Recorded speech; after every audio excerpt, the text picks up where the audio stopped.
Magandang araw mga kakokok. Ngayong araw ay maggigisa tayo ng ampalaya. Naka-on na ang ating stove sa katamtamang apoy. Mainit na din. Maglagay na tayo ng mantika. Painitin lang natin hanggang sa umusok ng kaunti. Lagay na natin ang bawang. Halu-haluin natin hanggang mag-brown ng kaunti.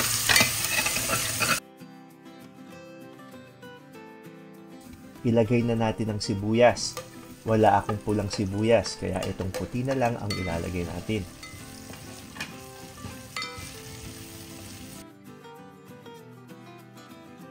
Ilagay na natin ang kamatis.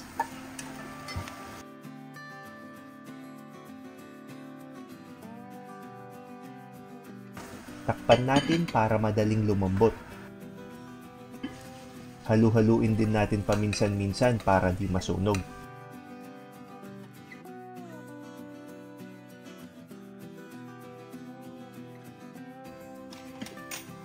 Pag malambot na, durugin natin. Para sa eksaktong sukat ng ingredients, paki-check po sa description box o kaya naman ay sa pinned messages. Ilagay na natin ang hipon.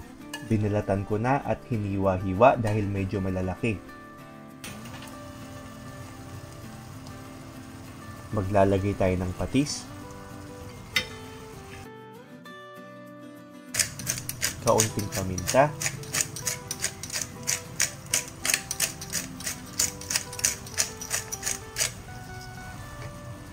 asin, at konting asukal. Naglalagay ako ng asukal pang balanse ng lasa kasi hindi ako gumagamit ng artificial na pampalasa. Haluin lang natin at takpan. Hindi ko itinapon ang balat ng hipon. Lalagyan natin ng mainit na tubig, hahalu-haluin natin para lumabas ang katas.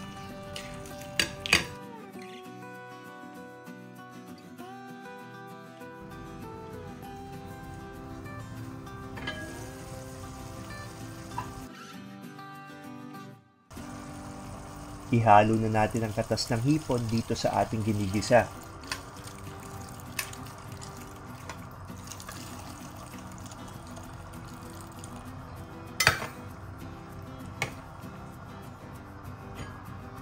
Takpan natin at pakuluan.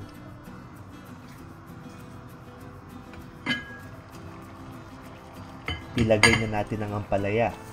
Hiniwa ko na to at pinisil ng bahagya para mabawasan ang pait. Takpan natin. Huwag hahaluin para hindi pumait. After a few minutes, maglalagay tayo ng binating itlog.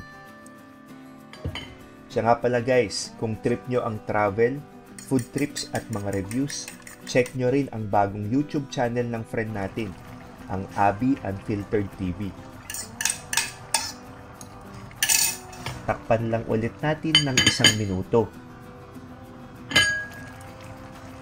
Balik ka rin lang ng konti. Huwag masyadong haluin para di pumait. Luto na ito, pwede nang patayin ang apoy.